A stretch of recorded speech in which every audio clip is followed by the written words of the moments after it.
It is increasingly difficult in these times to speak of non-verifiable or unprovable matters, especially concerns of the spirit consciousness, for too many people are inculcated with fixed beliefs and thinking patterns. This is itself a sign of social conditioning and of a certain management of mind.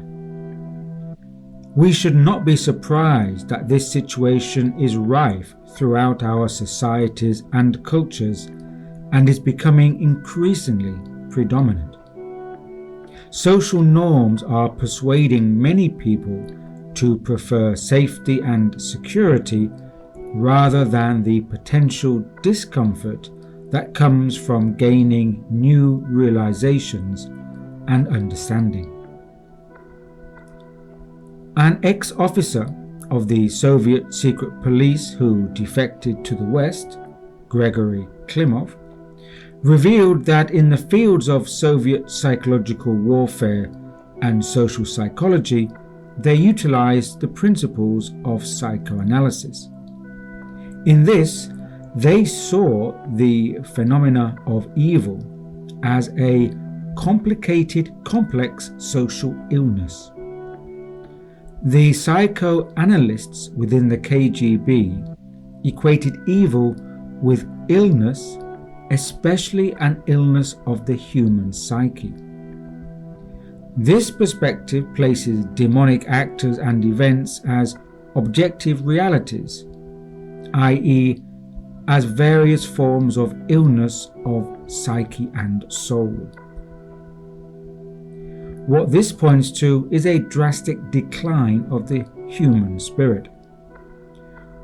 What it also tells us is that the phenomenon of evil does not necessarily need to be personified or projected into certain personages, as it represents an illness of the human psyche.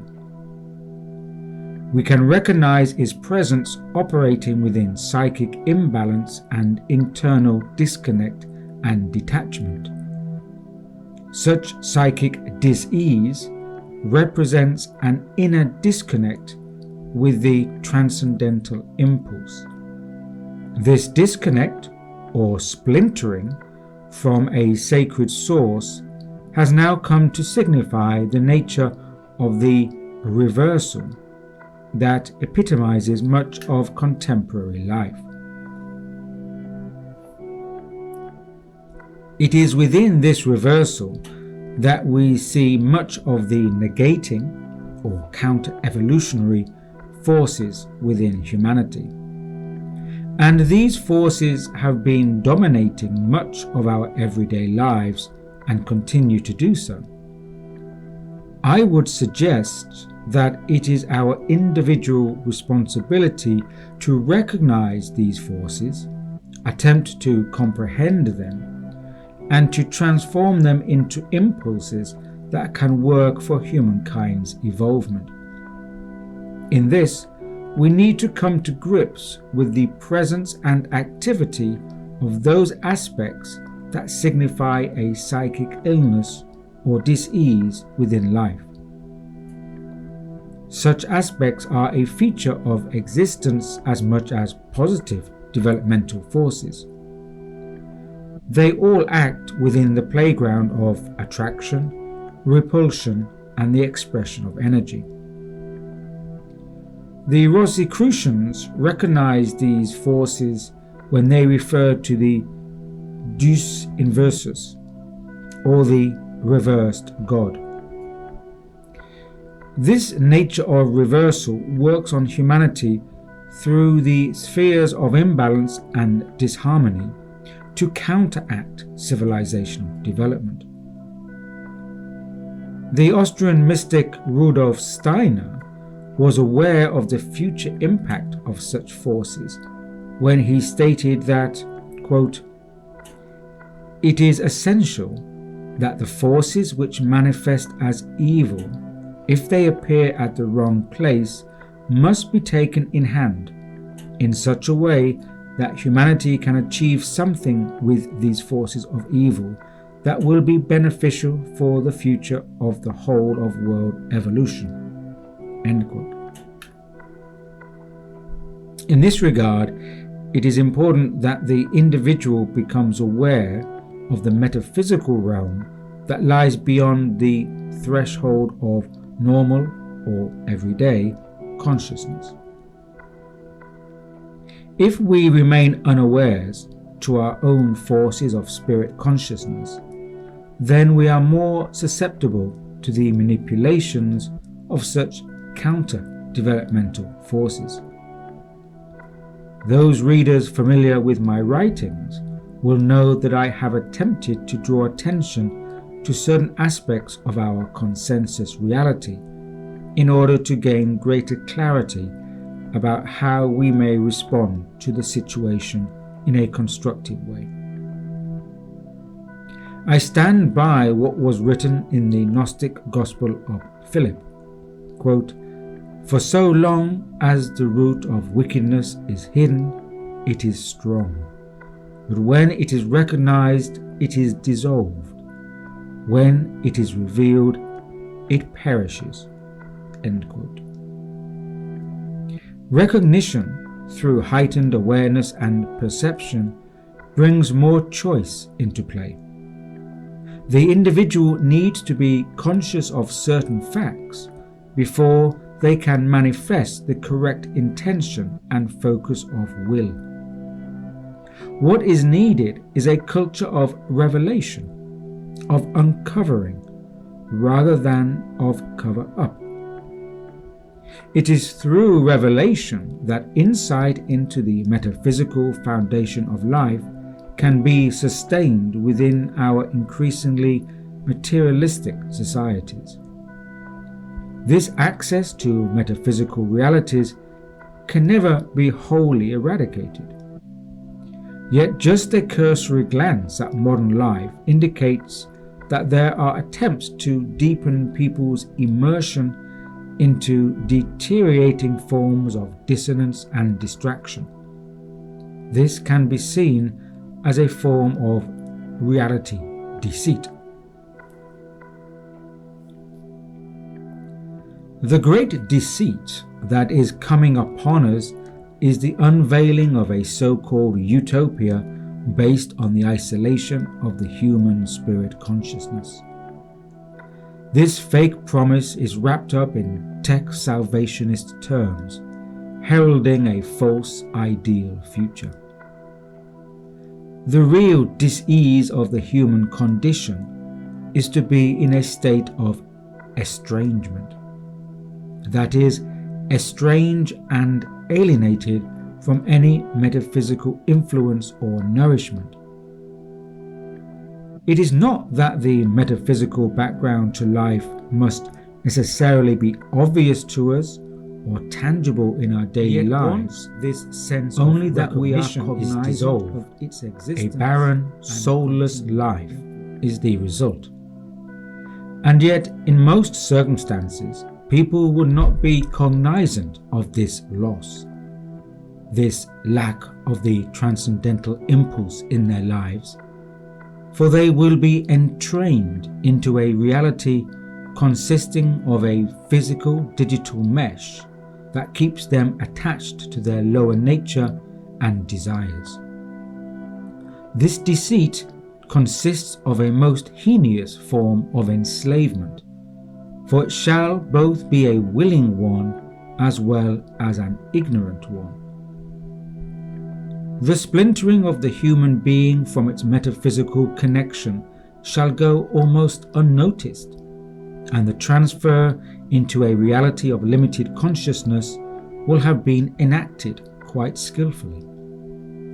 This sly route to a human condition of alienation, procured through the guise of technological advancement and progress, will be a coup against the creative spirit. And this shall be the reversal of the human reality, the reality deceit. The almost imperceptible dangers are that we have been slipping into a reversed reality, constructed through a realm of fantasy and make-believe, which now fuels the crass and superficial culture industries that dominate modern life. Any notion of higher reality has been twisted into an artificial lesser reality that attempts to hinder, as far as is possible, the developmental impulse from penetrating. This arrangement has culminated in disassociating humankind not only from its natural organic carbon-based environment, but also from an inherent contact with its origin, source, consciousness. This increasing disembodiment is reflected in such forms as the techno-digital ecosystem, extended reality, the metaverse, computerization, including algorithms, and artificial intelligence. For many people today, their digital devices have become their instruments of salvation. But this salvation, this divine deliverance, belongs to the Deus inversus, and we should choose our gods carefully. We should be careful too not to be pulled into the encroaching banalization of life, and we should be on the lookout for signs and signals. If anyone wishes to see how signals can operate within the reality deceit, then watch all the episodes in the recent Westworld TV series. In Season 4, the machinic android hosts have taken control of the world using a bioengineered virus that infects humans over the course of a generation, turning them docile and susceptible to AI and host control. Storylines and narratives are created in order to give people their roles and characters in life, which they passively follow, believing them to be their own life stories. Humankind is managed through these manufactured storylines, aka social cultural narratives, that are transmitted directly to the minds and lives of humans through a series of radiosonic transmission signals via the global technological infrastructure. But then again, this is just a fantasy story after all. The course of external events that inform our political, economic, and cultural systems are not arbitrary, coincidental, or natural. The modern human has been subtly manipulated into disconnecting from, and even shunning, the guidance of higher impulses. We are being told that the human being alone is the sole and dominant driving force for the future. And by this, we are propelled ever further into the personality construct with the human ego at the wheel. We are standing at the threshold of adopting a glorified materialistic view of life and the world. The spell of this disease is working to over-materialize materialism in a very deliberate and nefarious way. There may be some discomfort in the unfoldment of awareness, yet this is part of the transmutation of the dis-ease. Life in reversal is working hard and fast on this intensifying of materialism. This deepening materialism not only denies the expansion of consciousness, but is actively working to stagnate it. At the same time, we are moving through an impulse of increasing individual awareness against the backdrop of this over-materialization. Yet it is an awareness through the few and not the many, yet. By recognizing that certain forces within the world are using processes of mass suggestion to introduce a simplification or dumbing down of human consciousness, we can gain greater awareness over our condition and predicament. And in this awareness, we can gain a natural resistance and protection, as recognition allows a discernment to be made.